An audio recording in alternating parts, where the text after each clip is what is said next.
Welcome back to another episode of the Home Turf Podcast. I'm your host, Grant Gaspard. Got two new writers / podcastees on the show today. This is their first time. We'll introduce them after the intro, but a lot to talk about today. We're talking about A&M soccer making the tournament, who they play, what time, when, where, and what to look for. And also, basketball season is among us, so we're going to get into that, all things basketball, on this episode of the Home Turf Podcast. Thanks for joining.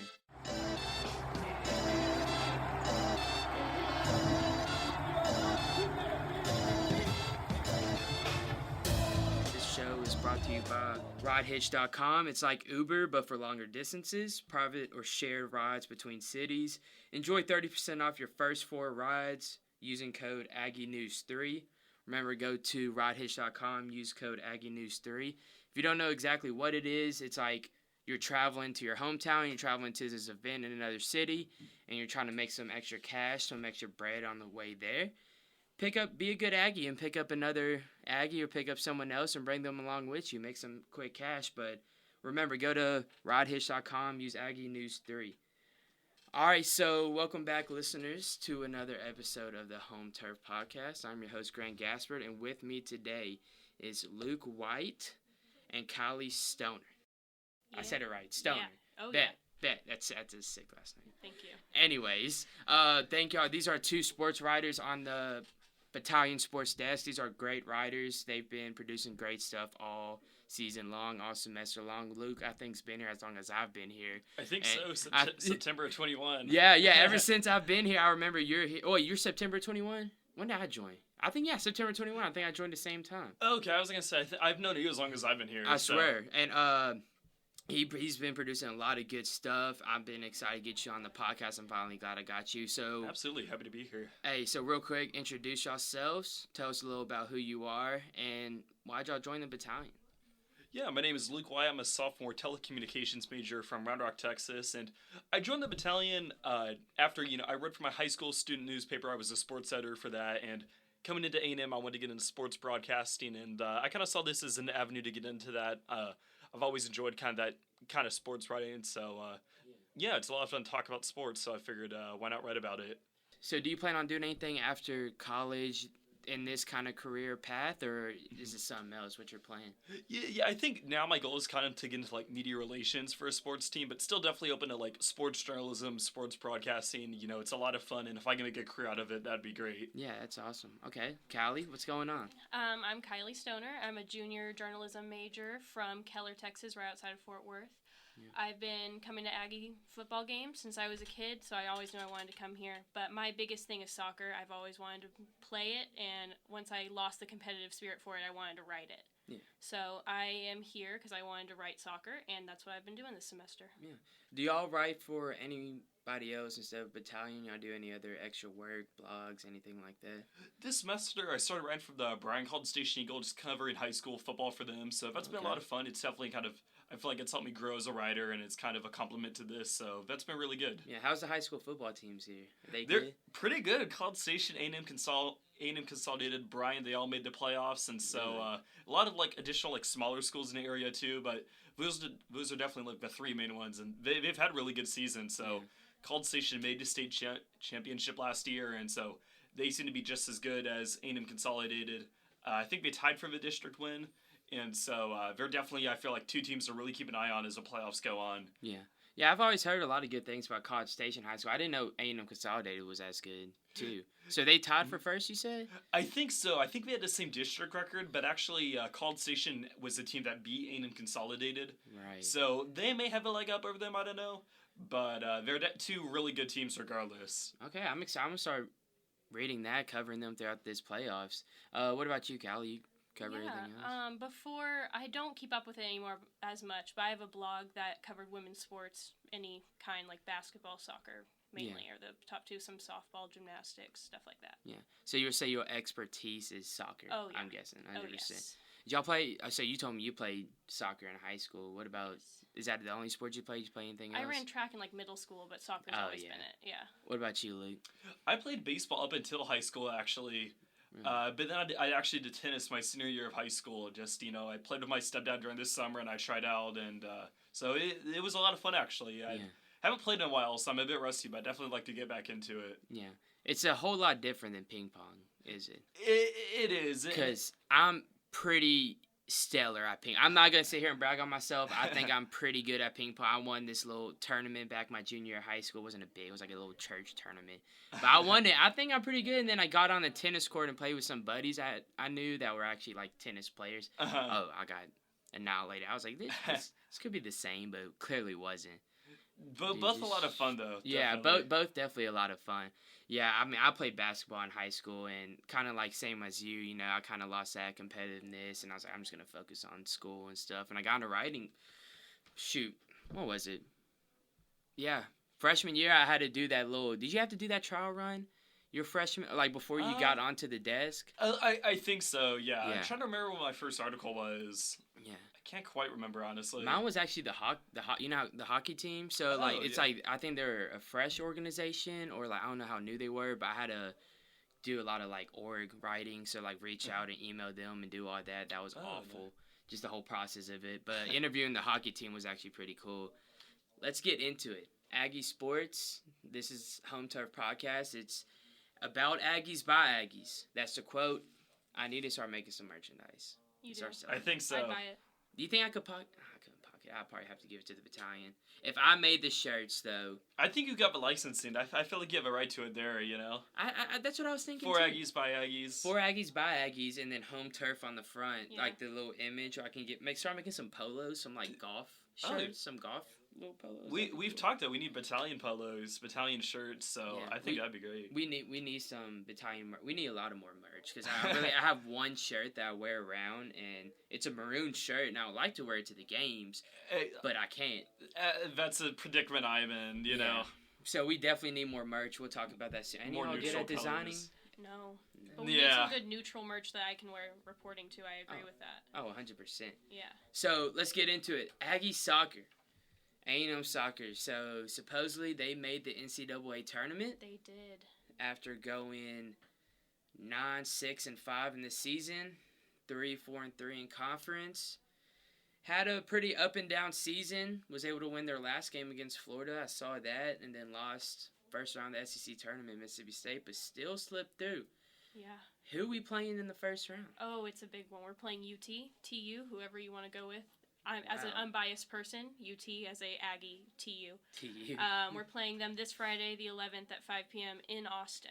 Really? Yes. So how good is this TU team? They were the Big 12 regular season champions. They didn't win the Big 12 tournament, but they won the season. Okay. So they're pretty good. It's going to be a rough game, but I have some hope. Yeah. So I understand you're going to Austin to cover it. I am. Yes. That's exciting. I'm very excited. That's gonna be good. Again, that's the most fun thing about journalism is going to the games to cover it. Yeah. It's always like I feel like your writing gets so much better if you actually cover it in person rather than just watching it on TV. So hey, thank you for going to that game. Of course, by the I'm way. excited. That atmosphere is gonna be crazy. And that's what I was gonna say. Like, to give them credit, it's like right by downtown Austin, Mhm. so that's Oh, a really really? neat scene. I feel like.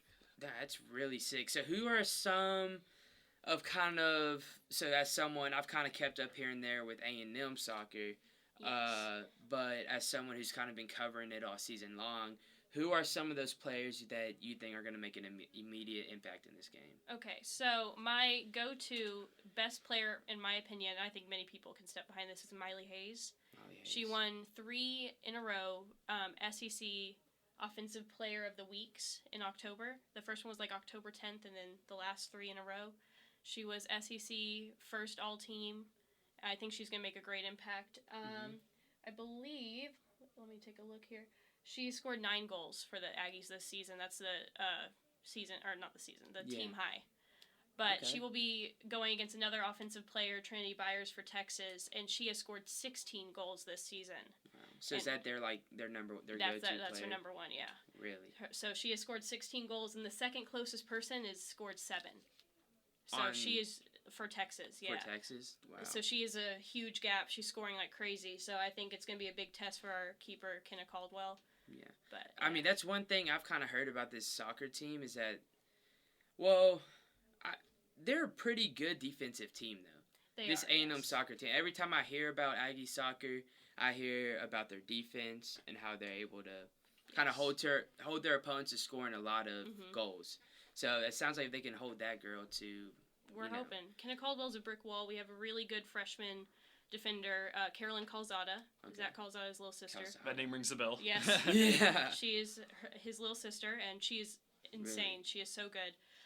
Mia Pante, she's a Canadian international. She's a forward defender. She does both. She's all over the place all the time. And then our two captains, Katie Smith is a senior, and Carlina Sample is a graduate student, and they're the both of the captains. That's the main back line. Oh, dang. They're impressive. Wow. So how about this Texas team? Is their defense compare at all to what we have over here in College Station, or are they kind of? Yeah. So Kenna Caldwell has allowed 21 goals this season, and their main keeper Savannah Madden has allowed 16. So they're pretty solid. Wow. Yeah. Okay, that's pretty. Because I was about to ask, I was like, is that a lot of goals? Because it sounds. 21 isn't insane, but Yeah. comparatively to 16, it's scary. Wow. Yeah. That's okay. That's exciting. So yeah, big game coming up in Austin, Texas. So they're hosting it. Yeah. And what I'm looking at right here is that at home, Texas has lost only one game. Yes. Right. So like as of right now, they're 9-1-1, tied 1 and lost 1 in Austin, Texas. So their home record looks pretty good, and this could be an upset for the century for Coach G and his squad. Oh yeah. So what's going on with Coach G is I've been hearing some rumors flying around that he could possibly be on retirement. His son, I think, just transferred out of Texas A&M. He's in the portal for sure. Do you In the know anything portal. about if he's gone anywhere? I don't. I just seen that he was like maybe the first player this year to enter the portal, so Yeah. he can always come out. I guess we'll see, but That could it'll certainly be be interesting.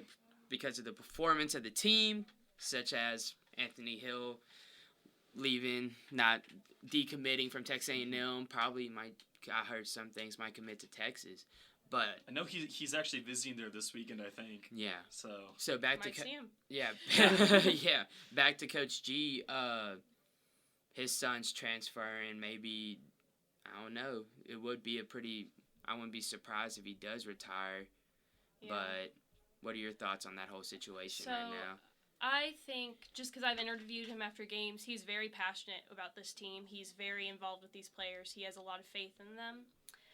I don't see him retiring. I think he's young, and I don't see him retiring. Yeah. I see him leaving, but I wouldn't think he would. He's been here the entirety of the program, all 30 years, 30 seasons. He's been the only head coach here at Texas A&M. Really? So I don't see him leaving. Yeah. I think he has too much passion for this team.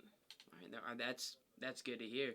That was just some rumors I was hearing. I hope not. I mean, if he stays more, Coach G's a great coach, and he's really brought this program off the ground, I think, in my opinion. So, yeah, that's real exciting. If you make it out to Austin, it's at, 5 p.m.? Yes. 5 p.m. in Austin. That's real exciting. Any other stuff that you would like to let the readers know about this team and what to watch out for I overall? would say, besides Miley Hayes, Mia Pante also made SEC second team. Yeah. So we have some pretty impressive forwards, and I think it would be a great matchup, and people should make the trip out there if they can. And to my knowledge, the network it's going to be on is to be determined, but keep an eye out. And You think they put it on Longhorn Network? Or I would something hope like not. that? I've kept track, and it still says TBD, so TBD. we'll see. Shoot. So, hey, more to come on that. Yes. So, soccer season coming, I'm not saying at the end yet. It's starting to get hot with the tournament approaching. Football season, not football, but football with the helmets and the pads and all that football. It's kind of coming to an end for A&M, the A&M Fighting Texas Aggies, and it's pretty devastating. They just lost this past weekend to Florida, 41-24. I was able to do a recap on that game, and I was unfortunate. It was kind of first half looked very good. Second half was brutal. I typed up one half of a recap and literally wanted to turn it in because they only played one half of football. So what's the point of me writing to it like a whole recap? They only want to play one half. Anyways, they ended up losing. Press conference on Monday, Jimbo talked about how, well, for one, Devin Achane didn't play 100%. Played about 80%. And yet still rushed for over 100 yards. That's wild. That was like this was his fourth or fifth. I think it was his fourth game rushing over 100 yards. They brought that up. They're like, yeah, supposedly he was sick earlier in the week, and he's still playing now. He's like, dude, you couldn't have said anything about that, and I wouldn't have even thought so.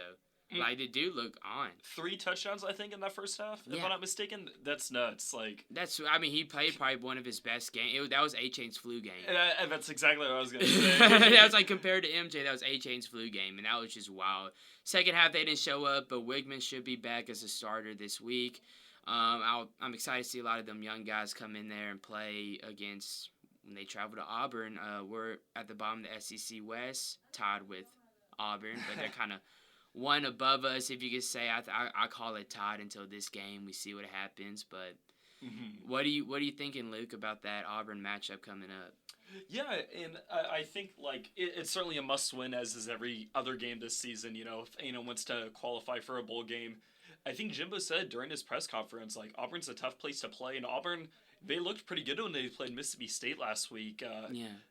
Rallied from 21 down to 4 overtime and only fell by like 6 points, and so we certainly played them a lot tougher than A&M did. Yeah. And so it certainly won't be easy. They after firing their head coach Brian Harsin, I feel like their interim coach Carnell Cadillac Williams, he's for this past game at least, it looked like he kind of brought some new energy to his sideline. Yeah. And so it certainly won't be easy, but at the same time, I feel like if A&M's gonna snap its streak, this is now good as time as any, against Auburn, certainly a winnable game. Not saying it'll be easy, but certainly winnable. Yeah. And the fact, like, we mentioned it earlier, like, they have to win. Like, they have to win out for the rest of the season to make a bowl game against Auburn, UMass, LSU. Not saying it's going to happen, honestly, but, you know, at this point, I feel like they're playing for pride. Yeah, no, I agree. And this is the time to do it, to snap that streak, because you have 3 games left. And you have to win your next 3 if you have any shot, or if you want to play in a bowl game. Yeah, that Florida loss felt really brutal because, going into it, I expected us to win, honestly. I didn't know really what to make of Florida going into it, but, after seeing how LSU played against Alabama this past Saturday, I know it's a home game at Kyle Field, but, it's hard to see us, as of now, winning that game. LSU should just beat Alabama. Exactly. That was why. So this is... Brian Kelly has really changed the program in his first year over there. And it was so funny. So after we lost to Florida, I kind of got bored late in bed. I went to go look at everyone on the desks. Y'all make a little preseason record of what y'all thought. I feel like I know where this is going. Yeah, this is the record that we thought that A&M was going to have before the season. Did you fill that out, Kylie? I did not. Well, what were your thoughts before the season? Let's put everything that's happened already out of the picture, out of the room. So everyone, you have to. I was going strong. That Alabama win last season, that really had me hoping. I had high hopes for this. This season's been a little crushing. Yeah, no, I went back and my record. I didn't have. So we finished last season 8-4, and so for this season I was like, you know what, we have more recruits, way more talent. Same coaching staff. They can't be worse than 8-4, right? Surely, right? Surely. So I gave them 9-3. I kind of took the under, but in reality, I thought they're gonna maybe lose 1 game or lose 2. One of the games being a game we shouldn't have lost. What'd you put for that? I put 11-1, which feels really bad right now. Like, I was all in. I drank the Maroon Kool-Aid. Yeah. And I think I only had us losing to Alabama, but and, at the time, it really felt like, but looking back, I feel like even with the Sam Houston State game, we shut them out, but I felt like we should have won by more than 31. It still felt like the offense struggled in that one. Yeah. And so, I felt like we could see it from the beginning, and, of course, we lose to Appalachian State. We beat Miami, which was, number 15, at least in the top 15 at the time. We beat them by just 8, but now they look horrible, and so that win doesn't feel as good. Yeah. But going back to the predictions, I remember Jordan Epp, our sports editor, he put 8-4, and I'm like, wow, that's really negative. You really don't have any high hopes. And now, to be honest, he looked like the smartest one on the desk when I'm at 8-4. 8-4, they're not even come close to 8-4. But in reality, I mean, no one here. You can't tell me that one person in College Station expected them to have a worse season than last year. Oh, not at all. Even at the time, I don't think you could really justify that. Kind of with the reasons you gave. A great literally the best recruiting class of all time. Yeah. Players have time to mature, develop, and everything. Which looking at the situation now, we need a lot of maturity. Oh, yeah, we need a lot of maturity. With all these suspensions and these people. I swear I talk about this one because it just amazes me that someone would do this. Like, I talk about this once a podcast. Ever since the Miami game, when those players left Friday night to go to Prairie View to party a night before a game. Yeah. Especially after losing to Appalachian State the week before. Yeah. Like, you need to be focused in. So I agree with you, Luke. There's a lot of maturity that needs to happen from this season on to next. Mm-hmm. And to be honest with y'all, I'm tired of talking about football.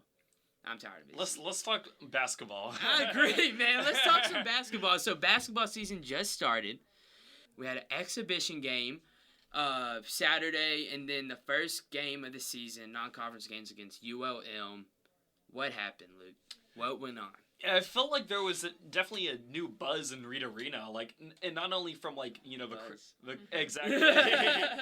Yeah. The buzz is back. It feels like not only like with the crowd, but like it felt like we were watching a different team. Like going back to last year, we only beat A&M Kingsville by 4, like 76-72. This time around, we beat them 90-47, like a 43-point win. Wow. And then last night we go against what I understand is like a pretty solid, I guess, Louisiana Monroe team and beat them by 33. And so like both games though, like I felt like there were like some sloppy like parts of the games, and so like if we can clean those up, it's even greater margin of victory, and it shows that like even like I guess when some of like the team's top players aren't scoring, like we can still do really well. Like Tyrese Radford Boots, as he's known, didn't have any points yesterday. KK Robinson, the Arkansas transfer, didn't have any points yesterday. And so I feel like there's so many really, I guess, key players on this team, and it feels like the pieces to the puzzle are there for like a really great season in the SEC in a conference that's looking really good. Yeah. Kylie, were you able to go to the game? I wasn't. I was keeping up online though a little bit, and I saw that Buzz kept his suit jacket on for an extended period of time. Dude, with like a minute left, he took it off. I heard, yeah. That's what I'm saying, because I remember last season. So when we started this podcast last semester, me and the other person that was running it, we had this little thing where we try to keep track of how long that Buzz keeps his jacket on. And me and her would throw like a little bet to see who was right. Like I would guess like first 5 minutes, because he would take it off early. And these past 2 games, he hasn't taken off at all. I guess he did the last minute. Under like 1 minute, yeah. Just about yesterday, and I think it's a sign that like it was a good game. Like the team was doing well. Like if he can keep it on, if he's not sweating, if he's not worried, then I think that's a good win. A whole difference. So I went to the first. I try to make every game. I went to the exhibition game last year, and there's like no one in there, which it was cool because I got to go sit front courtside and chill back and watch the game. That exhibition match Saturday. Am I saying it right? Exhibition. There you go. Exhibition. I'm just gonna call it the first game. The second game was UIM. The first game of the weekend, I went, and it was a nice crowd. Oh, yeah. I can just tell, just like looking around, that everyone, like us in here, is tired of the football season. Yeah. Ready for the football season to be over and ready to come watch basketball. But I agree with you, Luke. This looks like a new team. Oh, definitely. And I feel like, going back to last season, kind of like you said, like, let's face it, like, the team really wasn't good during the 2020 to 21 season, the COVID year. But, like, even last season, like, you mentioned, like, there weren't a lot of people at the games. Like, not a lot of people win. And, but the team got off to a really good start, hit that 8-game losing streak midway through the season, but had a really great finish, made it to the SEC championship, made it to the championship of the NIT, dropped out by, like, 1 or 2 points. Yeah. And so, I feel like this season, like, people realize, like, this is a really good team we have on hands, and they can go really far in, like, the NCAA tournament. No, I agree. So, like that game last year against Kentucky where the whole stadium was. Did you go to that? Oh, that was beautiful. The snow day. Oh, dude, that was I just love, because I'm a big basketball guy. I played basketball in high school. However, I'm a basketball guy that grew up in a football town. So, with me, our football games, everyone in the city packed it out.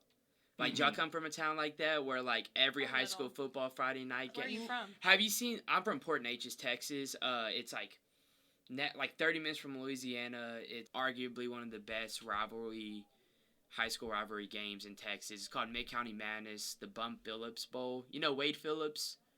I think coach for the Cowboys, and his dad Bum Phillips coached for the Houston Oilers, and he coached for both my high school and our rival high school, so we call it the Bum Phillips Bowl. Oh. So like that game gets sold out on Monday. Is it West Orange Stark? West Orange Starks okay. in the, yeah. Okay. West Orange Starks in my area is from the front. Like Earl Thomas played there. Okay, is that y'all's rival? No, our rival's Nederland. So okay. like the guy like Hayden Hefner, he's on the team. Mm-hmm. I played against Hefner. We graduated from the same, not the same high school, Same but class. the same class from our rival high schools. I've been playing against him since I was like 8 years old. So like the guy you're seeing is like literally handing out buckets at the game. He used to do that to me, like to our team, like for a while. So like when you see like him play, you're not surprised by him being there. I'm not gonna lie. So I support anyone comes out of the 409. I'm always kind of like on their side, like oh yeah. But like I play against him so much where I think I've kind of figured out how to guard him. So, like, by my senior year, I was kind of playing good defense on him. I kind of, like, figured out, like, our team kind of figured out how to control him. But, like, guys who've never seen him play before are screwed. Because, like, he's just, like, super good. Mm-hmm. So, when I see him, and I'd be like, me and my buddies would mess around, like, man, we'd clamp that. But I'm not going to lie to you, Luke. Last year, Hefner, compared to how he's been coming out these past 2 games. Great start. He just looks like he has confidence now. He has, like, definitely. so much swagger. Like, you see that little 3 he had where he grabbed it, wrapped around, shot it, and stared down the guy. And then, like, his little Euros, I was watching with my buddy. I was like, who's this guy on the court? This is just, like, a whole new Hayden. And I think Buzz said it yesterday. Like, he really worked on his game during the summer. He improved a lot. And so I think Buzz has a lot more confidence in him, too, this season. Yeah, like, he could be one of those main scorers on his team. That's why I'm really excited to watch. Because he was the leading scorer at half. He had 10 or 12, and he had 2 consecutive threes, and then he had that buzzer beater. Right. Like, dude, just, like, not... So, like, you'll see guys go out there and shoot the ball, and, like, it just looks like average basketball players shooting the ball, but you can tell if someone's confident and how good they are, the way that... And Hefner's just going out hitting these fades. Like, he's out there playing... He's a crowd favorite, for dude, sure. Oh, yeah, dude, the crowd loves him, dude, and it's just wild. But what were we talking about? I'm sorry. Were we just talking about basketball? You asked me about my hometown, and then I just went on a rant. I went on a rant. Maybe it was like the crowds at the games. Oh, yeah. The crowd. Back to the crowd. So, yeah, like, the first game of the season has a nice crowd, and that's why I'm really excited about, like, SEC playing coming up. Oh, yeah. And I hope they have a good start to non-conference this season, because we can get more Kentucky games this year. Oh, yeah. Like, we I mean, got I like Tennessee, Auburn, Arkansas at home. I'm talking Real about, good like, teams. yeah, like, attendance level compared to Kentucky. I'm not talking about, like, how they played, which they played good, but didn't end up winning. I'm just talking about, like, having the attendance back and how it been more, because I can tell everyone's just cashed out the football season. Oh, absolutely. I think that definitely helps. Y'all been going to the football games this year? Did y'all go to that last one? Unfortunately. It was actually the longest game I've stayed for this season, and I don't... Really? Yeah. And like, I was talking to someone, I asked them how long they stayed for the game. They're like, I stayed, and I watched the first half, and then watched the marching band, and left. That UMass game's gonna be lit though. Yeah, the UMass. Oh yeah. When the Minutemen come to town. They're like 0-9 right now. Something like that. So we should win the game. My cousin's boyfriend played hockey at UMass the year they won the whole whatever, because I don't know anything about hockey. Yeah, he's in like the minors, whatever you do, minors of hockey for the Ducks. So I was gonna ask, like, what is UMass's sport? And hockey. It's hockey, 100%. Yeah, he's in like the under level, the like minor league of hockey for the Anaheim Ducks right now. Really? Yeah, he got signed by him. We were in Hawaii, and we were on the Arizona Memorial. If anyone's ever been there, it's silent. It's a very solemn place, and he got drafted in a solemn place, and we were like trying not to like get excited. Yeah, like, and we had to wait like a solid 30 minutes, and it was insane. We were watching the draft 4 days. And then y'all decided right when y'all step onto Memorial, he gets drafted. He gets drafted. I was wow. like, oh, yeah. Well, hey, good for him. I know, right? Congrats to him. I want to start covering hockey more, and I hope they make it like an official sport here. I would love that. Rather than because when they make ping pong an official UIL sport, maybe they'll make hockey. Is ping pong an official UIL sport? I don't think so. I remember you saying that. If they did, if had it when you were in high school. Oh, they did. I'd be D1 right now. Y'all wouldn't see me here because I'd be the number 2 player in ping pong, in the nation. If anyone hears this and they think I'm capping, hit me up. Follow me on Twitter, Grant_Gaspard, and we can schedule a game. Okay, I'm not throwing my number out there. End up Just like the Stetson. Twitter. End Get up those like follows. yeah, get those follows. I don't end Yeah. up like Stetson Bennett, who's like having his phone blown up the night before Oh, a I didn't know football about game. that. Did you not see that? I remember happened when Texas played LSU in 2019. Sam Ehlinger, but Longhorns QB at the time. Yeah. LSU fans somehow got his number, and then like he was forced to like change it and everything after they spammed him with messages and whatnot. What? But no, Stetson Bennett, I didn't hear about that. No, yeah. So the night before, they played Tennessee. Georgia and Tennessee played this past weekend. Some Tennessee fan got a hold of Stetson Bennett's number. It was posting everywhere. My cousin just went into Tennessee. He's a freshman right now, and I was looking at his story, and he posted the number, and I didn't screenshot it. I was just like, dude, I'm not gonna call this guy, but like he posted, and they had his number. They were posting it everywhere, and supposedly he was getting calls the whole night before the game. Oh. Next day, the first touchdown he runs in and scores. He looks at the crowd and like was telling them all to call him and stuff, and it was. I was gonna say, I think he got the last laugh. Yeah, I think 100% because they won. The spread was +9. They won by more than 9. They absolutely blowed them out. I didn't see it coming. I don't think any Tennessee fan caught. That was a wild game. My around the SEC predictions didn't go so well this past week, but I had Tennessee winning, honestly. Really? I predicted Tennessee would beat Alabama, so I thought like some of that luck would continue, but then like my other predictions, like Liberty beat Arkansas. If Auburn had beat Mississippi State, it would have been an 0-for-4 week. Yeah. And then LSU beat Alabama too. No, that's so what's so wild about that is, and you can take this on with any sport, including this soccer game coming up on Friday. Mm-hmm. Defense wins games. 100%. No doubt. You have the number one offense in the nation with Hendon Hooker, Jalen Hyatt, just those dogs over there in Tennessee going against Georgia's defense, who I think they were missing a corner too, weren't they? Weren't they missing someone? But they still had that lockdown corner that was guarding Hyatt all game. What's his name? Kylie Ringo. Kylie Ringo. Maybe that dude, was that it. dude clammed him. That dude absolutely clammed. But that just shows you that no matter how good your offense is, if you just have a dominant defense, you can beat any team. And go back to soccer. This Aggie defense, if they play. Yeah, they play how they normally do. I mean, even if our offense, which I'm locked in on, I think they'll do great. Yeah. Even if they don't perform, it's going to be a tie if our defense holds down. Is the scoring at A&M good? Yeah. How's the offense? I would say we've scored this Florida game was 4-1. Oh. So we've been doing pretty well. Yeah, I would say. they've been getting better as the season advances. As it progresses, they've been clicking more. You can see it on the field. There's been some no look passes. It's been pretty impressive. So I want to use a basketball term to try to help me understand soccer. Okay. So let's say there is a score who's Texas have that scored 16 goals? Trinity Byers. Trinity Byers. Let's say there's someone like Trinity Byers on a team. So now in basketball, let's say there's a Trinity Byers in basketball who just absolutely can score nonstop. In high school, we did this. I don't know. It's not really big in college, but we call it a box and one, where the 4 other players will play zone, and then there's just one person manned up on that person the whole game. Does soccer do something like that? When I played, they would be like, she's good. Stick on her. So y'all just have one person manned up on her, and then everyone else I don't know if they do that in college either. But yeah, I know. I feel like they're good at this point. They're our defense is.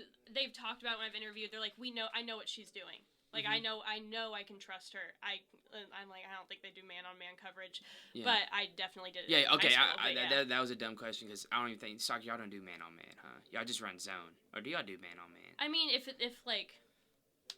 good, if this Trinity Byers, if she starts scoring and we're tied, they're probably gonna lock some people on her. Yeah. And wherever she goes, just double they team go. her. Yeah. Something. That's what I mean. Hey, if there's a Trinity Byers in this next game against ACU, I think more in college basketball it'd be more hedging the picks, which all probably sounds like a different language to you. Oh yeah. But hedging the picks, double trapping them in the corner, stuff like that. Try to get the ball out of his hands. So let's go back to basketball. Some of these new faces on the team. You have Wichita State transfer Dexter Dennis and this guy Solomon Washington, freshman guard, both in the starting lineup with Wade Taylor, Coleman, and Radford, who started majority of the season last year. And now I don't think Wade Taylor came off the bench actually, but these are some similar familiar faces from last season now starting along with Dennis and Washington. How have you think these guys performed? Oh, Solomon, I feel like just the fact that he's a freshman to be in that starting lineup is really impressive. I want to say he's from New Orleans, and he was actually like the Gatorade Louisiana Player of the Year his senior season. And so just to be in the starting lineup, that's really impressive. He had a great game in the exhibition against Kingsville. Kind of, I guess, cooled down a little against Louisiana Monroe, but still, like, a good game nonetheless. Dexter Dennis, another guy in the starting lineup, a guy with a lot of experience at the college level. Yeah. That's real impressive. Julius Marble, Michigan State transfer. Anderson Garcia, Mississippi State transfer. I could be missing one. So you have Eric Pratt, who was a JUCO transfer. That guy you were talking about earlier, Robinson, was an Arkansas transfer. He's KK Robinson. KK Robinson. Jalen Lee from Paris, Texas, that is. Jalen Lee. That's where Casey's from. Really? Casey on the sports Casey. desk Casey. I was so confused. I was like, who's Casey? Sports desk Oh, writer yes. from Paris. Yeah. I'm sorry. She should have been on last week, actually. And however, she has some other stuff going on. We'll get Casey on soon so the listeners can know more about her. And she's from Paris, Texas. And so, what was this guy's name? Jalen Lee. I want to say he's hurt right now because he didn't dress out last night. But I think he is on scholarship. And then I think this is a walk on Jordan Williams from Houston. Oh, football guy. I remember. No, so I call him football guy. So after the NIL tournament, I wrote kind of like some guys that we know for sure are transferring here, and he was one of them. He's a state champion in football. Oh, like, that's his dad. St. Pius X, I think. Yeah. His dad played for the NFL. Oh, wow. So his brother plays football. He plays football. Very, very athletic football family. And he decided to switch his focus to basketball. And I was like, that makes so much sense for Buzz to sign a guy like Jordan Williams. Because he's just a lockdown defense. You ever played with football players in any other sport but football? It's just like, I don't know if you play one, like they're like hitting you, running against you. They're literally just trying to hurt you. And that's how, like, you got a football player on your basketball team. He's going to kind of be like that when he plays. Is he hurt or is he just... I want to say he's a walk-on, so he's just a walk-on. Yeah. Okay, bet. Maybe early in this non-conference, though, I think he'll definitely get a shot. Oh yeah, I'm excited to see him play. But yeah, back to these guys. They've played really good these past 2 games. Solomon, Washington. You go and you look at his stat line, and you're like, it didn't look like he had a good game. But he had, if you actually watch the game, he actually played really good. Only had 4 rebounds, 2 assists, didn't score, but he had 2 offensive rebounds, which is huge. And he played real good team ball. That guy's a whole lot taller than I thought he'd be. Oh, Solomon? Dude, Solomon, and he can jump. Oh, yeah. He had one big slam against Kingsville. Yeah, in Kingsville, he had a big dunk. And I was like, oh, my God. This guy, I mean, there's a reason he was the #1 kid in Louisiana. Yeah. And now he's on the A&M starting 5. And then you have who Wade Taylor calls him, and the rest of the team calls him Unk, is Dexter Dennis. Just because, like you said, he's been in the game for a long time, has a lot of experience. And, like, when some of these younger kids kind of get the hot head, kind of freak out, he's the uncle. Yeah. He kind of comes and calms the situation down, makes sure everyone's under control. Against ULM, he had a great game. Oh, yeah. 3 for 4 from the 3. Oh, man. Dude. That's even better than I remember. And how many charges did he have? You remember that? I don't think I know the exact number. Dude, but you remember him taking a lot of charges. I do. What I'm saying. I think he doesn't shy away from contact. I think he had, I want to say 3. He could have had 2. I can't find the stat for it. But he had about 2 or 3 charges, and Buzz was loving it. He was Buzz showed some emotion on that. He did. You remember that ball he went to go get? Oh yeah, and then, like there are other like players taking charges, and like Wade, I think, beat the first half buzzer in the exhibition. Like he ran down on the court. He was loving it. And so there's this ball this ball just rolled. It was kind of funny. This ball just kind of rolled to the opposite court, and he was kind of debating on going to get it because it was during a timeout. And this kid went to go get it, and then he just started sprinting over there, grabbed the ball. The whole place was cheering for him. It was just he's bringing a different intensity. He's fun. This team's fun to watch this year. Oh, definitely. And you can tell they have plenty of chemistry, and they really like this mesh guy as one. It's good. I'm glad they went to go get some big men. Javonte Brown came in late. He's hardly going to play, but he did play good. I'll give him that. He played good at the end of the game. But that Marble dude, let's go back. Julius Marble. Went 3 for 6, had 6 points. He missed he took some really questionable shots. A couple he thinks he was probably thinking he was Kareem Abdul-Jabbar, trying to throw up these hook shots, and they were just ugly. But give him some credit. He didn't play a lot last season at Michigan State. Mm-hmm. He's kind of like a Henry Coleman when Henry Coleman's off the court. Yeah. It's good. It's cool.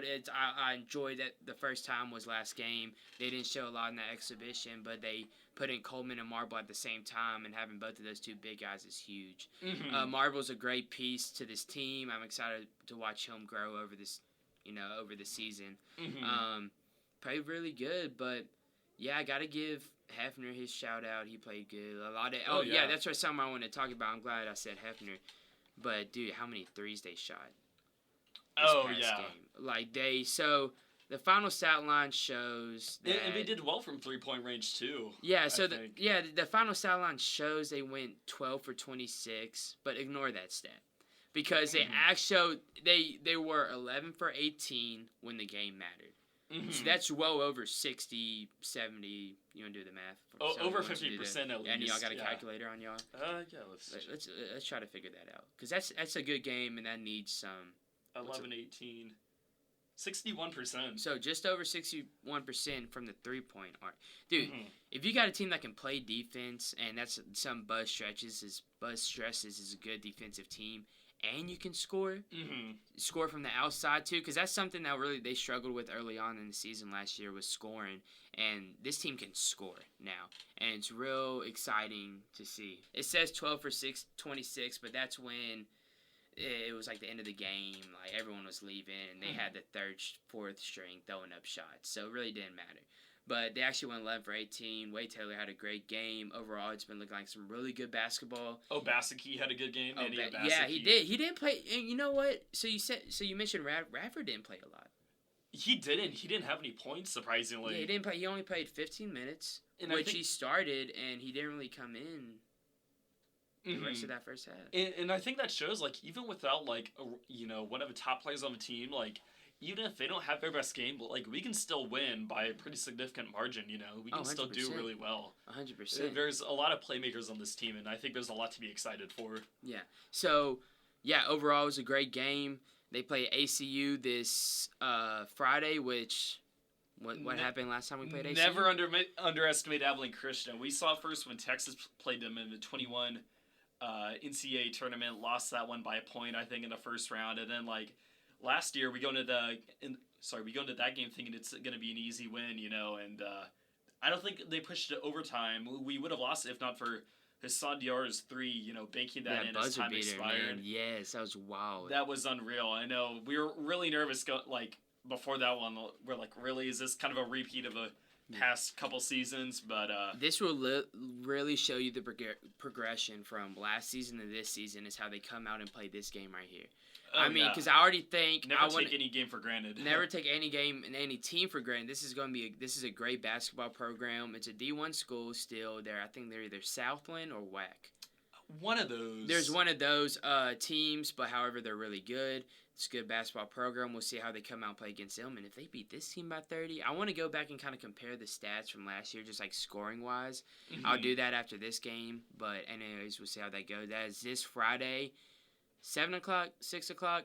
I don't know. I want to say 7. 7. Let's say 7 o'clock for now. If it isn't, the battalion will update you. So, yeah, that's 7 o'clock, yeah. 7 o'clock? Bet. Good. So, that's it. 7 o'clock this Friday. Be there. If you're not there, I heard... What else is going on campus Friday? Hold on. Well, something's going on in Austin. I don't know. Oh, Kylie. Yeah, Kylie will be in Austin. Volleyball. I'm sorry. No. Go on. Volleyball plays here on Saturday, actually, at 4, if you want to take your mind off football before that one. Women's basketball starts on Thursday. That's right. Joni Taylor. Joni Taylor begins. All these sports to help you get your mind off football is the perfect time for these sports to start coming up and play. Well, volleyball's been going on all season, but hey, go watch volleyball. Go meet up with Kylie in Austin because she's covering. Oh, yeah. I need to see some maroon out there. We need to see some maroon out there. Big game. Battalion will be covering that. Battalion will be covering volleyball. We'll be covering the first women's basketball game. And, of course, we'll be covering this game Friday night in ACU. I sadly have to miss it. However, because my roommate's in Songfest. Have y'all heard about that? Oh, yeah. Songfest, so I have to go watch him do that. Will you be in it by chance? No, I'm not. No, I can't. I'm supporting. I don't dance. but I will support. I do kind of dance sometimes, but like that's on my own in my own room. And no, that's private. That's not. I don't want anyone knowing about that. But yeah, like I said, all these games coming up this weekend. The battalion is covering it. We cover it here on the podcast. I appreciate y'all coming on this show. Thanks for having us. Likewise. No, of course. Thank you Hold so on, much. y'all can't hear it. I'm giving y'all a round of applause. Thank you. I gave y'all a round of applause. Y'all can't hear it, but however, the people listening could hear it. But hey, again, thank y'all for coming on. I should get y'all on shortly. If y'all want to come on again and talk more stuff, let me know. Y'all are always available. But yeah, this was the Home Turf Podcast. This is podcast by Aggies about Aggies, the only one in the country where you'll get a podcast by Aggies about Aggies, unless it's someone living in their mom's basement or doing their own podcast on their own show or whatever. But this is the one official one. Absolutely. I mean, yeah, you got Texags. I mean, those are grown adults doing this podcast. So these are Aggie students. These are Aggie students. So yeah, thank y'all for listening, and y'all come back. Y'all come come share it, do whatever, share, subscribe. Can you subscribe to this podcast? You can follow it on Can Spotify. you follow it? I follow it. You follow it? I do follow it. I'll Thank follow you. now. Of course. Thank you. Luke, have you not followed it yet? I didn't even know that was an option on Spotify, honestly. Luke. I know. I listened to, I think, Cade's, and was it Cade? Cade, You was just that gave the him last follow. one? And he played baseball at Yes, Payne? Cade Harris. Yeah, he Yeah. was on the last podcast. I listened to that one. I was like, I didn't know that. Oh, yeah, you see, you learn You more. learn stuff Oh, about yeah. your fellow writers. That's why I'm saying you come listen to this podcast, you can learn so much about the people, like y'all, like me, about the people who's covering these sports, because journalists have lives too. Yeah. We want people to know about us. We want to talk about stuff too. But anyways, again, thank y'all for listening. Go support A&M this weekend. We'll be back next week with another podcast episode. Giggle.